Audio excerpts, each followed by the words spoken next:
快乐加剧来到，或者好像一种摔跤。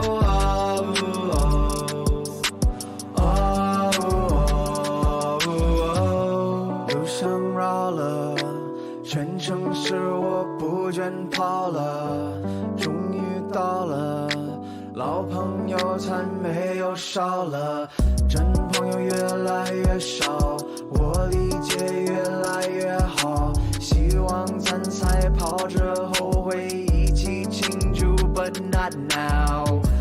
这个比赛不是短跑，马拉松需要承诺。来过来过来过了，我来了，为了竞争，我不会退休 ，No sir。这竞赛是个 lifestyle， 我程序 I get older， 但我还一直跑。Hello, everyone. Welcome to the Philadelphia Asian American Film Festival live stream. My name is David, and I am one of PAF's programmers. I will be moderating today's filmmaker Q&A with the creators featured in our Deepest Bonds family shorts. We'll be taking audience questions, so make sure to type your audience questions into the comment section.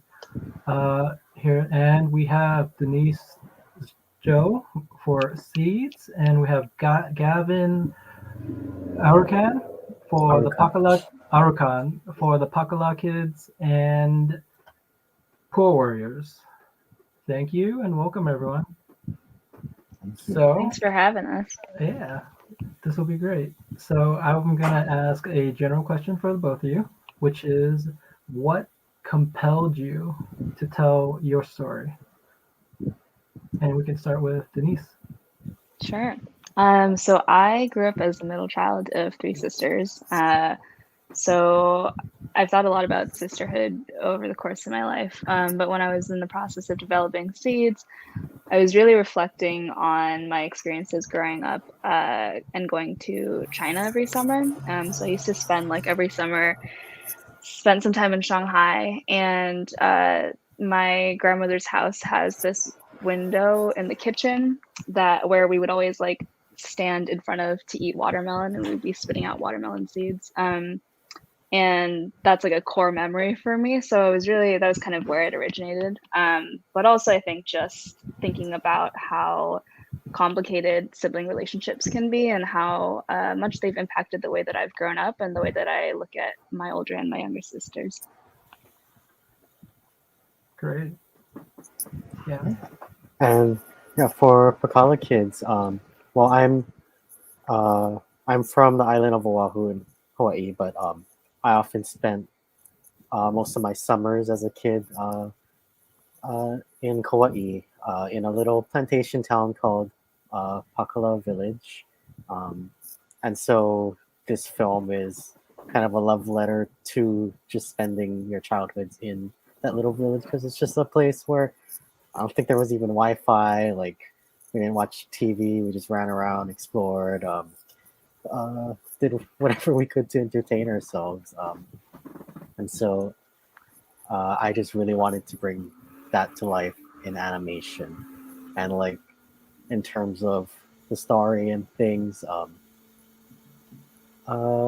lot of my films, especially this one, always tend to have themes of moving on, mostly because I made most of these in college, and as someone going into animation, it's really hard to do that in Hawaii. So it's always just kind of this thing in the back of my mind, oh, what's going to happen after? Where am I going to go? And even things like Pakala, my family doesn't live there anymore, so that part of my life is effectively over, and I had to move on from that. So it's kind of where that film came from. Wow, great.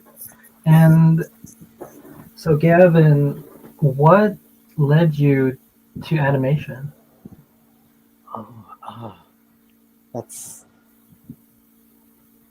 I feel like I just really enjoy watching animation, and I always enjoyed drawing. As a kid, of course, I'd watch cartoons, but even going into my teens, all these great animated movies and shows are still coming out, and so I still stuck with it. Whereas a lot of people might have like dropped that once they grew up.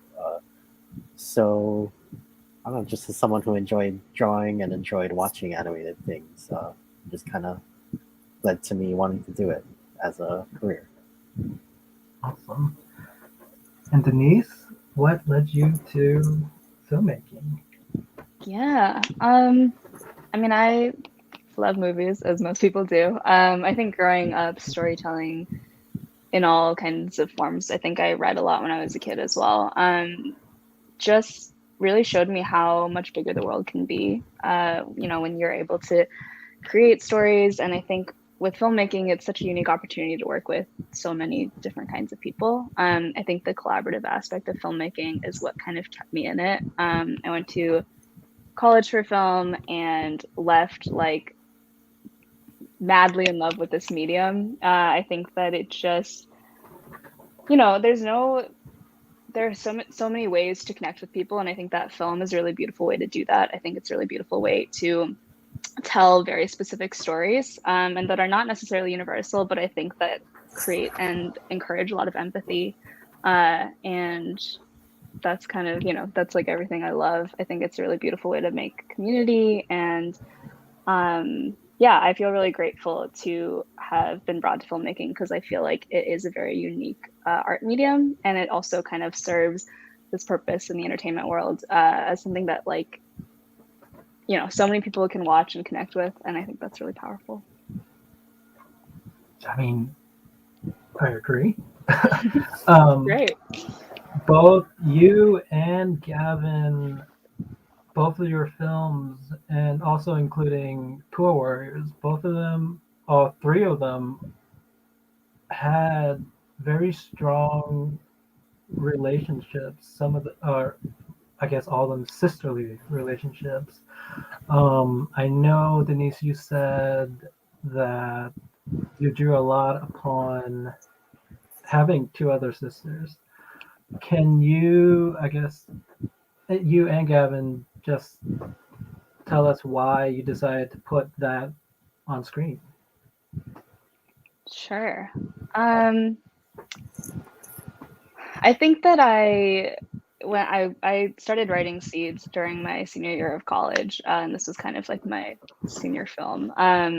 And similar to what Gavin was talking about, I was thinking a lot about what it means to move on and to grow up and to kind of be at the cusp of like life and adulthood. And I think that thinking through those themes through a relationship like a sisterhood is really interesting, because I think few relationships in my life are as nuanced and kind of like have this like light playfulness to them, as well as this kind of like deep bond that I have with my sisters.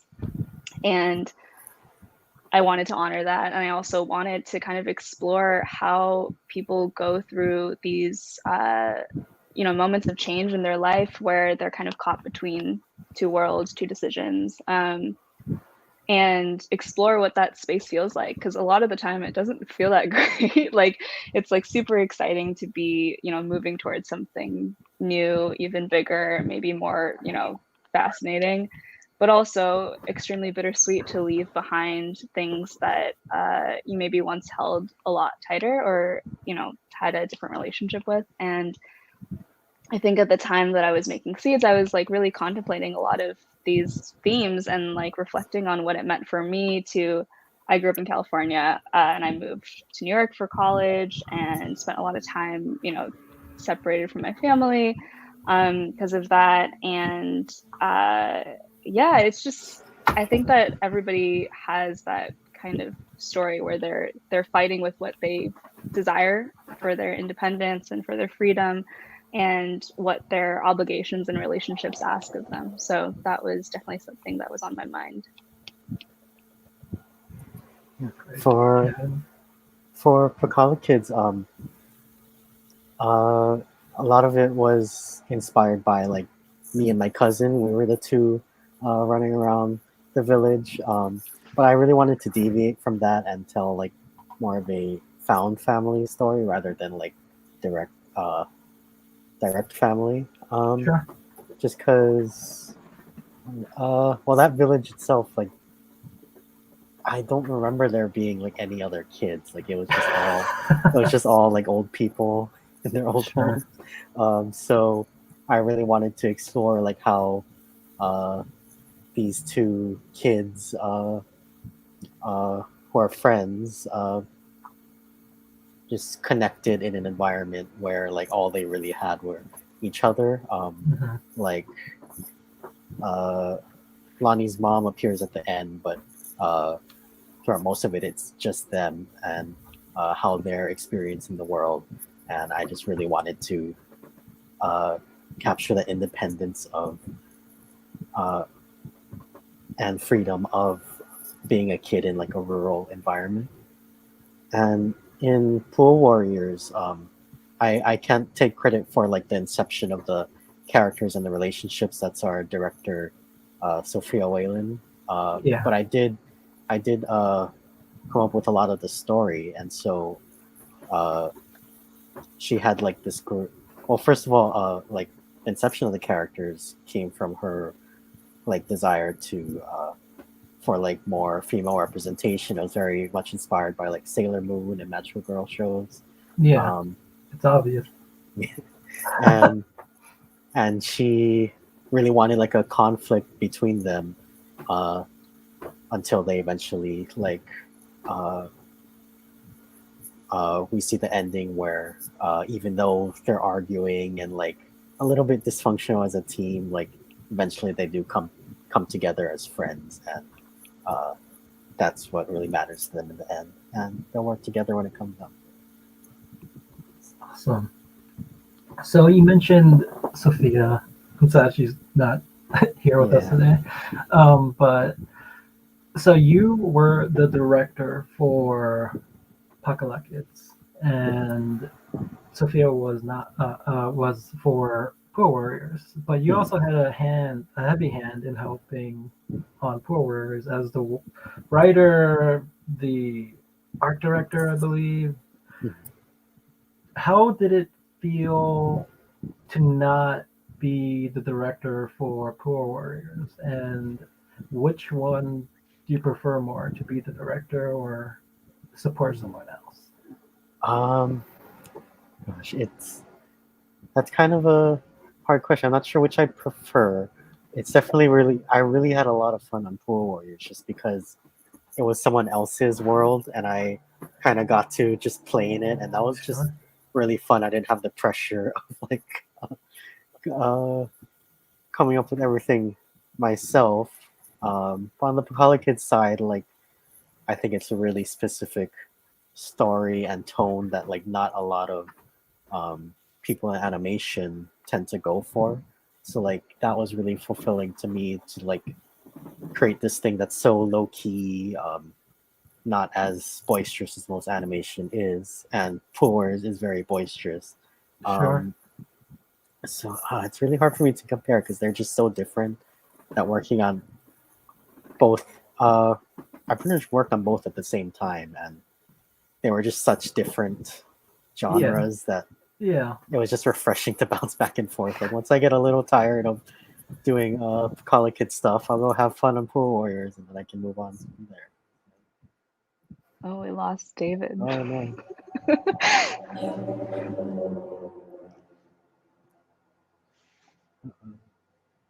There's Tyler. Uh-oh.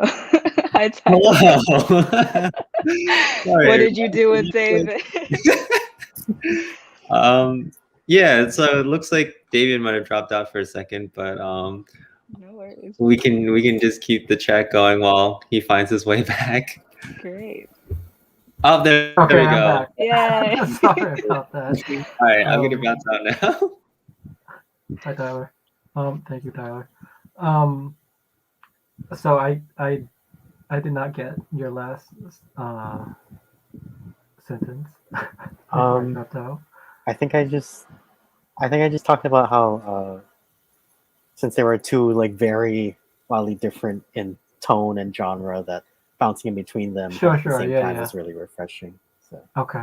So, okay. So then, do you have a preference? gosh, I think Because there's, as a person who's in control, do you think that's more stressful to be in control of everything, or the other way? I feel like, yeah, it is a little more stressful being in control of everything. I do working on Pool War is my first time like not directing something and working on it, and so I think, yeah, I do kind of prefer it in a way where like I get to take these characters that someone created and just like have this sandbox already ready for me to play in. It's really fun and takes a lot of the pressure off. Awesome. And then same question for you, Denise. I know you have credits on other films as well as your own. So how do you feel? Yeah. So in addition to writing and directing, I also edit and produce a little bit. I love editing. I think that post-production is like the place where a film comes to life for the second time. And I think that's like a really special process to go through with a director, and to kind of like, that's what happened with Seeds. Like my process with my editor was very much so like rebirthing this film that we had been working on for so long. Sure.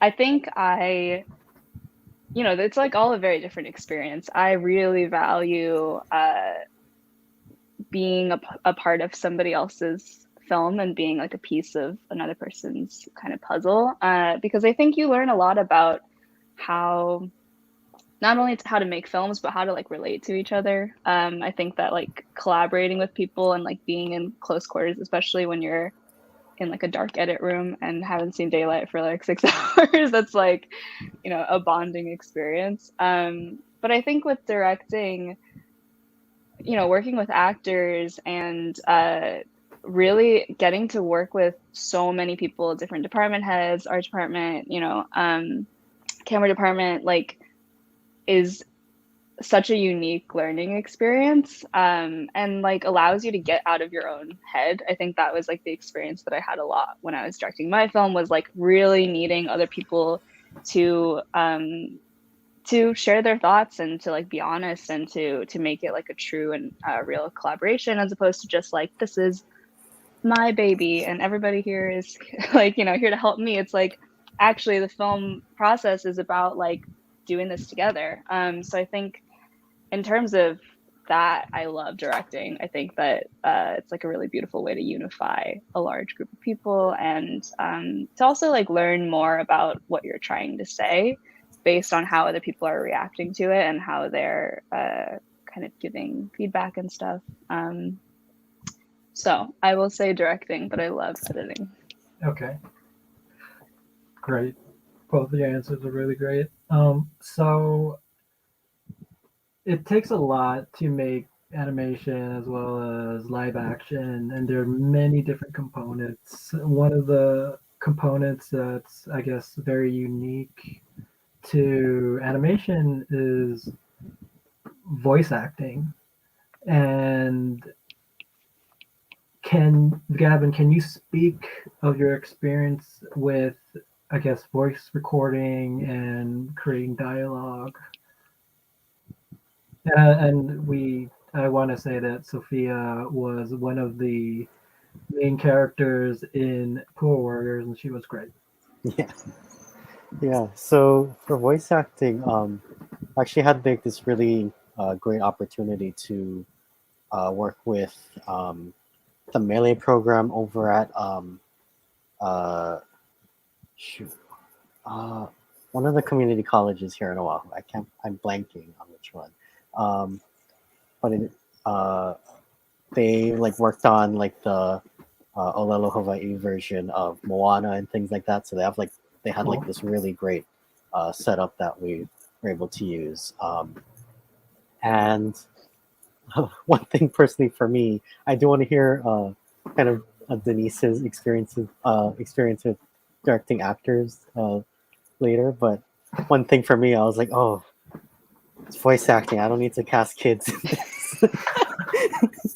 And so I did cast young adults to voice the kids, and since we're just hearing the voices, they pass well enough as kids.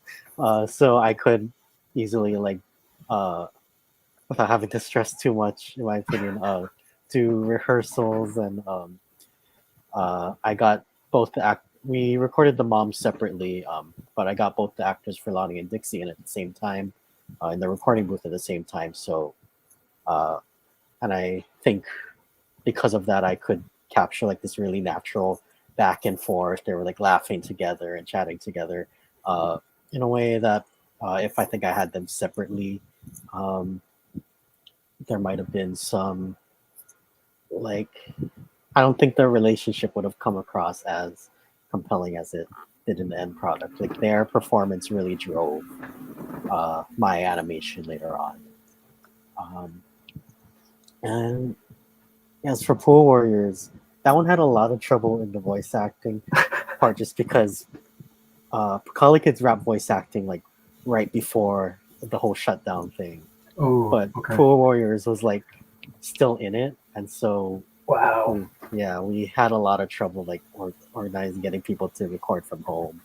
Um, but luckily, like Sophia was one of the characters, so that wasn't too much trouble. And that was a lot of fun too, because uh, the actors were just kind of like yelling and screaming and doing all these funny voices in the booth. It was that was just a really fun experience, and that was one where we did each separately, but I still think they did a really good job at like making it feel like all the characters are still talking to each other. Yeah, I mean that came across. I wouldn't have known that each person recorded their dialogue separately. But I will say that having your two actresses recording together, it definitely showed. And Mm-hmm. you said that the dialogue was recorded before the animation began? Yeah. So we have. I started with storyboards, which is just really rough drawings to show what's going to happen in the film.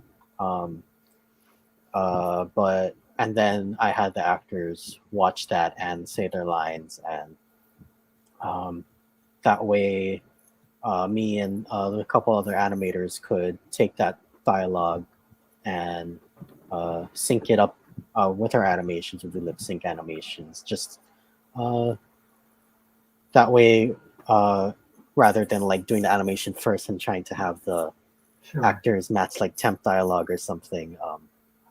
Uh, their performance could really influence us as animators to bring the physicality to it. Awesome. Now, Denise, you casted for your actresses actual sisters, Yes. correct? So, Yes. were you always looking for actual sisters, or did you go through a process of testing and cast, like, you know? Yeah. Yeah, casting was a big headache.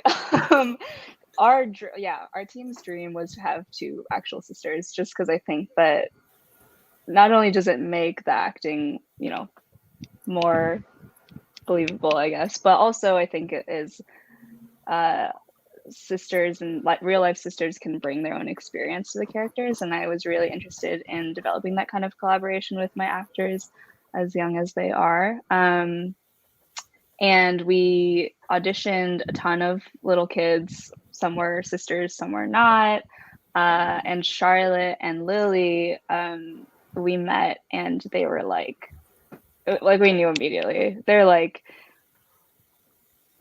exactly the age difference of the characters, first of all. Second of all, we were sitting in the audition room with them the first time we met them, and Charlotte, the younger girl who was 6 years old at the time, we were not even reading lines. We were just like talking, and for like 20 minutes, the two of them were just riffing and talking about like crazy things that were going on in their lives, and like dancing and singing, just like two of the most like bubbly girls I've ever met in my whole life. And I think that seeing them helped me understand my characters a lot better, which was such a gift because I think once you get into the pre-production process and kind of leave the writing world, it's really easy to let your story and your characters kind of be frozen in time. And working with, these two girls allowed it to be moving and to be alive. And so I'm really grateful that we were able to work with them, and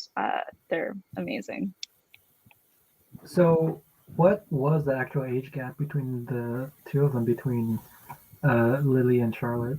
Yeah, so when we were shooting, Charlotte was 6 years old, and Lily was 12 going on 13. Okay, so once you had them cast, did you have to change your script to fit them better?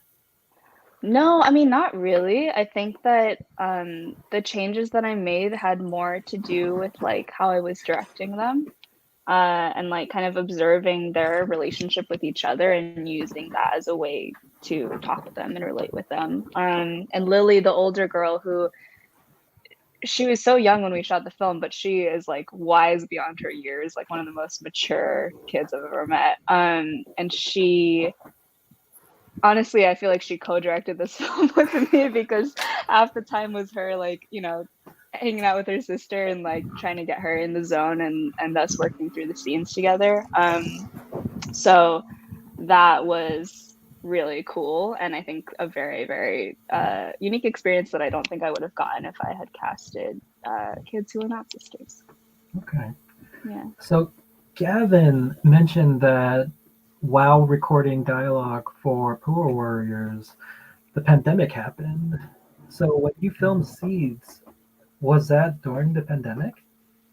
No, so we shot Seeds the summer of 2019, and we were like crossing the post finish line right when COVID hit. Like we had just picture locked and had started doing sound and color, and then COVID hit, and I was like, everybody stop. It's like we cannot work under these conditions. So our post ended up getting delayed for quite a while just because a lot of people left the city. We lost access to all of NYU's rooms and resources. But yeah, our team, I mean, everyone rallied, like, and we finished earlier this year, and everybody really showed up, and there was a lot of remote work happening. We recorded some ADR, which is like, Gavin, when you're talking about, recording voice acting, I was like, I can't imagine. It's so hard, like especially when you're remote and you're not in the same room together. It is a nightmare to coordinate, and like everybody was such a good sport about it, so ended up being totally cool. But I think, yeah, I mean, hearing how COVID impacted a lot of other films, I think put a lot of things into perspective for us. I think COVID was a big detriment to everyone, and I'm glad that both of you figured out a way to make things work, and that's what brought you guys here. And I'm very glad to have seen and watched your films. So I wanted to ask Gavin specifically about your film Pakala Kids and how, like you said, it's definitely the almost complete opposite of Poor Warriors, in the sense that I want to say and describe Pakala Kids as more slice of life. Is that fair for me to say? Yeah, I think that's how I classify it. So there's the beautiful scene at the end of the film where the two friends sort of just headbutt each other, and I just wanted to get your input as to what that scene means. Yeah, so that one takes a bit of, I think, cultural insight to get like the full experience of it. So we see throughout the film, Lonnie is like practicing her Oli, and she's pretty good at it, but stumbling in a few places. Um, and then, of course, we see Dixie kind of blowing that off a bunch until the end where I guess spoilers. I assume everyone would have seen it, but it's revealed that Lonnie's moving away, and both characters had been aware of this, and this whole story gets kind of recontextualized as like their last day together. And I suppose both of them like had different ideas of what to do on their last day. Um, uh, but what Dixie does for Lonnie at the end is that's uh, like called the Hawaiian like breath of life or the ha, where you kind of just put your heads together and you let out a breath, and can be a greeting, or just like a sign of respect or kinship, things like that. Um, and so with Dixie, um, doing that as her final goodbye to Lonnie, that is kind of just a last minute, what's the word, like uh, just affirmation of like uh, Dixie accepting Lonnie and her culture, um, which she hadn't quite shown throughout their little hike. Yeah. And just to top it off, I have uh, Lonnie kind of messing around and be the one to laugh, because it's a bit of tiny bit of an awkward moment, I'd say, and for Lonnie to be the one that starts laughing at that, and showing a bit of her like Dixie side, if you will. Sure. So we have both characters kind of being a little more like each other before they say goodbye. Yeah. I thought that was such a beautiful moment, and hearing you explain it, it makes it even more beautiful for me to understand what just happened, because I am unfamiliar, living in Philadelphia. um, so thank you for explaining that. And now, Denise, so there was, a source of conflict in Seeds, and I want to know if anything like that ever happened with you and your sisters, because I have two little girls, and watching both of these films, it just makes me think of what ifs, what's gonna happen to them. Yeah. Yeah, I mean, nothing, directly correlated to what happens in the film happened in my life, but I do think a lot of small moments similar have happened. I think especially as an older sister, like growing up with my younger sister, and kind of like one of the things about their relationship with their parents in the film is that like the sisters are kind of treated differently by their parents based on their birth order or whatever, or their age. And I think that that was something that I observed a lot when I was a kid, was just like noticing how differently my parents would treat my older sister versus me versus my younger sister, and how that has like time and again, even to this day, created a lot of conflict, because it's like I think that it is something that people with siblings can relate to a lot, is just like realizing that the people in your family, your sisters, your brothers, are not the same as you. And Sure. in kind of like seeking my own independence, I also had to make peace with the fact that like because my sisters and I are different, we'll be treated differently. And I think like jealousy and like what's the word? Like territorial feelings, I think are common and normal. So I feel like I'm like on the verge of giving you parenting advice, but that's not what I want to do. That's fine. Yeah, I don't know. I think that's just a normal part of every kid growing up with siblings. Yeah. I mean, I Yeah. myself am one of three brothers. So I'm the oldest brother, but I don't have any sisters. So I'm sure my experiences are very similar to yours, but probably involve more violence. Fair enough. Um, and you, Gavin, do you have any sibling relationships that might have informed your film? Because I know you said Pagala Kids was informed by you spending time with your cousins. Yeah, I do have a little sister, but yeah, I think my cousin relationship was more informative towards the film, just because that was a little more relevant to like my times in Picala, like Hmm. because we were a little closer in age. So uh, yeah, I don't think my sister was there until like the very, very end. So uh, yeah, the cousin relationship is really where all that came from. Awesome. So the let's see. So we're coming to an end to our time here today. Thank you for joining us for this conversation. What can we expect for future projects from the both of you? For me, I have a couple of things. So I'm a storyboard artist on this is not for kids, but for the web series Hell of a Boss. So you can might be able to see some of my work. I'm pretty sure probably next year on YouTube.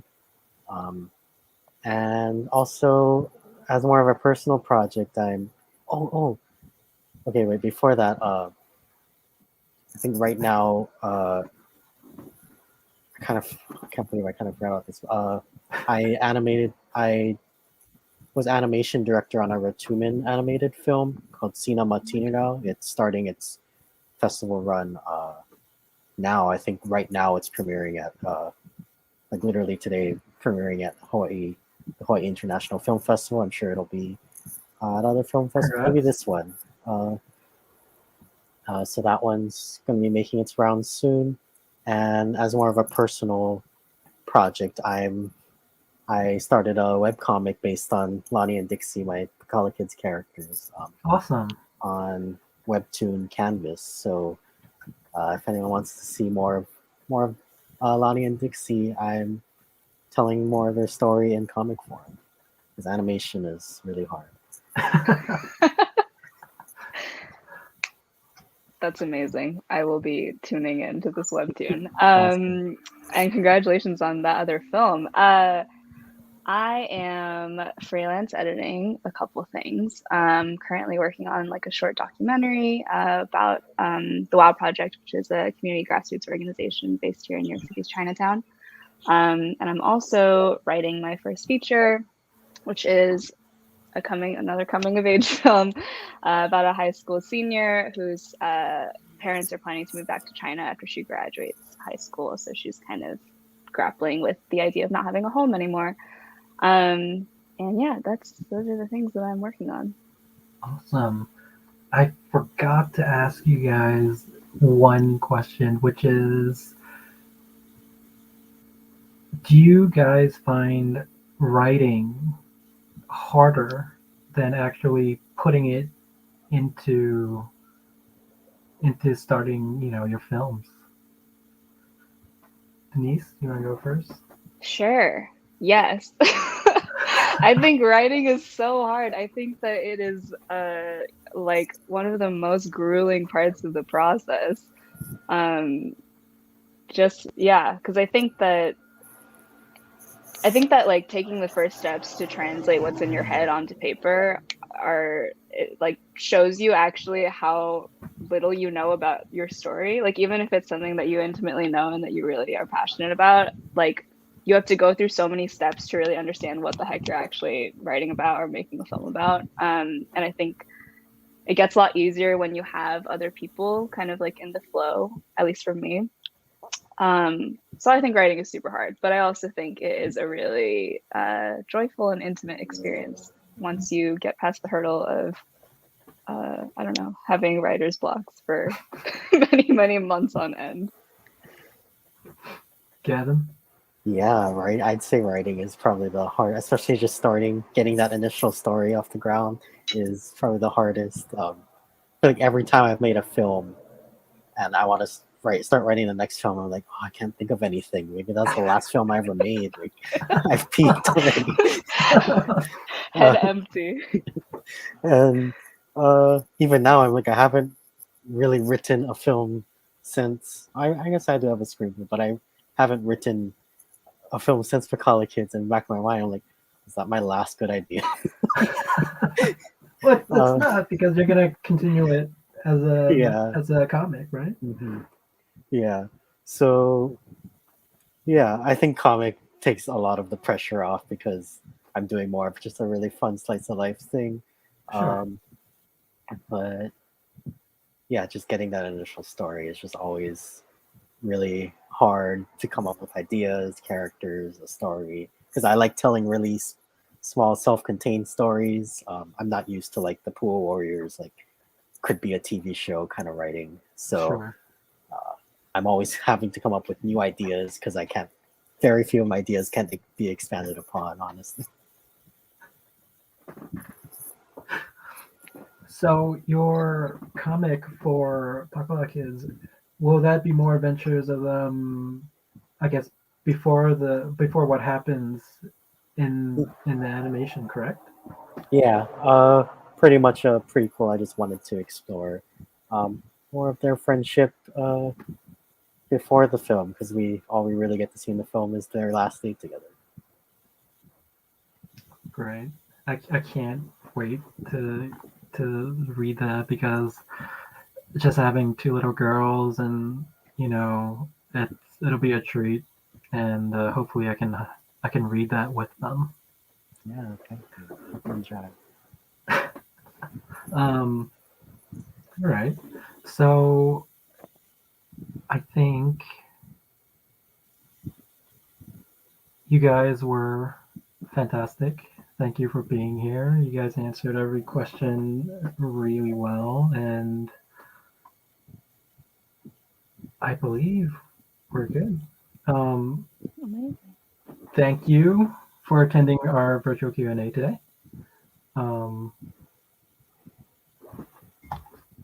I think we have a question. Give me 1 second.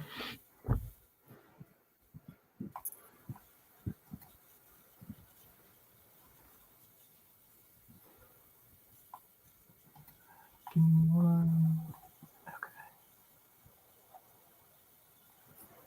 Okay, so we have a question from Chetina, who is one of our programmers. So this is a question for Gavin.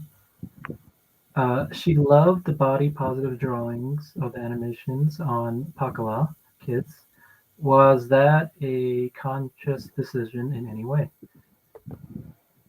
So I assume by body positivity is it like I'm gonna assume just like different body types in the character designs. Correct, not the typical, I guess, thin. Yeah, I really style. I would say that is I did have that in mind while designing the characters. It's been a while at this point, but I did want Dixie, even though she's the one who runs around a lot. I just wanted her to be more stocky, a little chubby, just because I don't know. She probably likes eating a lot. Like that's fine. And I really like making Lonnie like, and she's been just progressively getting like bonier and bonier as I change her character design. I like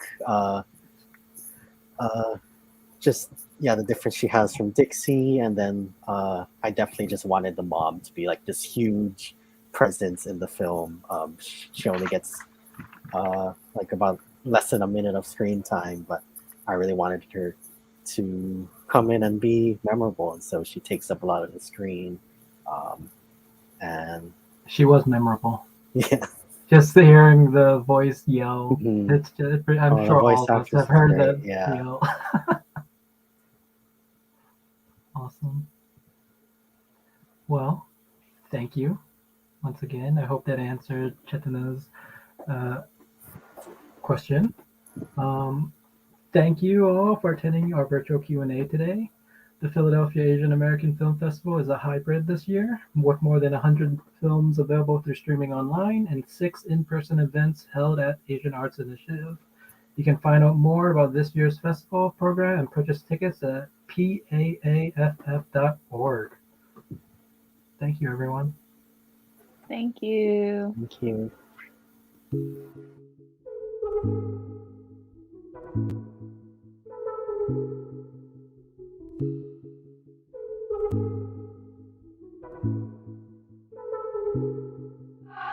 I'm feeling young, uninterrupted. I'll pave my way. I'm in touch with nature, interpret every little thing that I say. I'm feeling cold and unashamed. Pipe dreams got me feeling lonely. Need an escape. So tell me, is this love? I think I'm getting hungry. I'm feeling down from the last day. There's every plate you set it right. I'm getting lit off the process. Anything you say, I chew. Spit my spoiled food. I chew. Spit my spoiled food. Hiding like it's left, right, up, down in the talk.